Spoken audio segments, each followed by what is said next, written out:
Want to breathe some fresh personality into your documents and designs? Let's dive into how easy it is to install fonts on your Mac, giving you a whole new world of typographic possibilities. First, we'll show the quickest way using FontBook. Locate your downloaded font files, which usually come in TTF or OTF formats. These are your typographic treasures. Make sure you have those downloaded first. Now, there are two main ways to add those fonts to FontBook, which is your Mac's font manager. Option 1, drag and drop.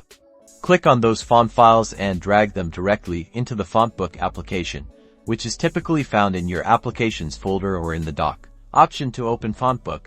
Then go to File in the menu bar at the top of your screen and select Add Fonts. This will open a Finder window, allowing you to browse and select your font files from their download location.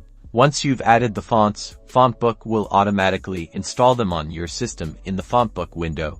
You can now see your new additions. You will likely see fonts marked in gray in case of any conflicts, but don't worry. In most cases, all is working as expected and you can use the font anyways. Now, let's see how to use your new fonts. Open up your favorite word processor or design program. You should now find your newly installed fonts in the font selection menu, ready to be used. Alternatively, if you prefer manual installation methods, you can place the font files directly into the fonts folder located within your library. The library folder is usually hidden, but you can easily access it from the Finder. Just go to Go menu, then press and hold the Option key on your keyboard to choose library, then navigate to the fonts that is placed in the library. You may also have a fonts folder located inside system drive. To be careful when putting fonts there.